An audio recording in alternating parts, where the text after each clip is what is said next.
Hey guys, Pastor DP. We are studying the life of Peter in preparation to study the book of 1 Peter.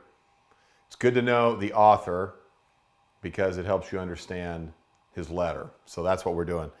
This probably is my favorite encounter with Jesus and Peter. This is after Jesus had risen from death. This is after Peter had denied Jesus 3 times.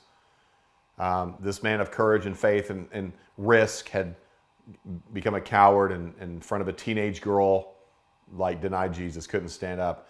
And now Jesus is encountering him. This is his restoration. In John chapter 21, verse 15, it reads, when they'd finished breakfast, Jesus said to Peter, "Simon, son of John, do you love me more than the rest of these?" And he pointed to the disciples. And Peter said to him, "Yes, Lord, you know that I love you." "Feed my lambs," Jesus said. And then he said to him a second time, "Simon," which is a pet name he used for Peter, "do you love me?" And he said to him, "Yes, Lord, you know that I love you." And he said, "Tend my sheep." And then he said to him a third time, "Simon, son of John, do you love me?" And Peter was grieved because Jesus asked for the third time, "Do you love me?" And he said, "Lord, you know everything. You know that I love you." And then Jesus said, "Feed my sheep." Now, this is where it helps to know the original languages of the New Testament. A lot of times this stuff isn't helpful. A lot of times pastors, preachers, teachers use that kind of stuff and it's distracting and it's obnoxious. But in this case, it's very relevant because Jesus uses the word love as translated in our English translation 3 times here. In verse 15, he says, "Do you love me?"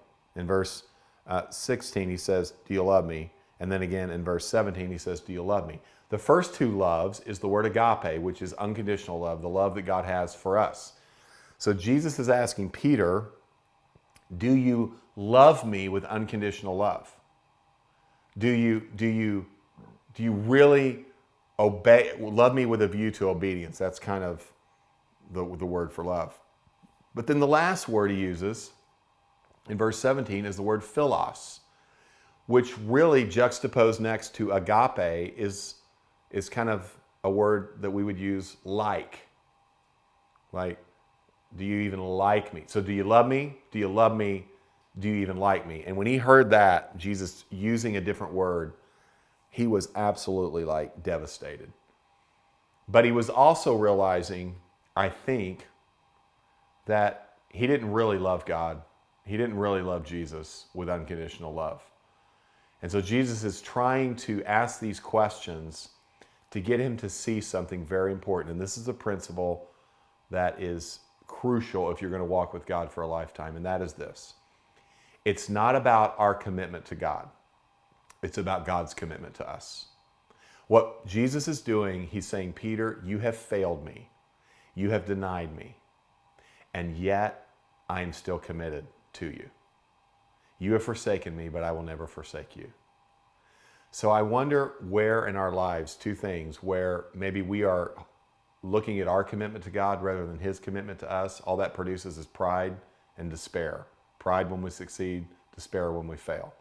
So where are we looking to our commitment to God? And then secondly, where are we hearing that voice of Jesus? I love you. I'm for you.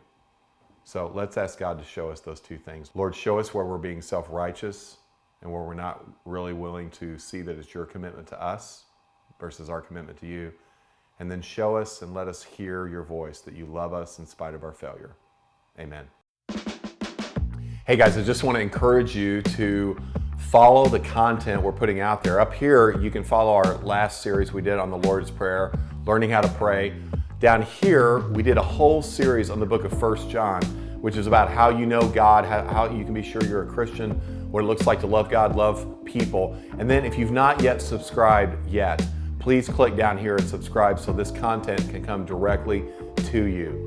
We're doing 3-minute sermon to be an encouragement to you. Take advantage of it.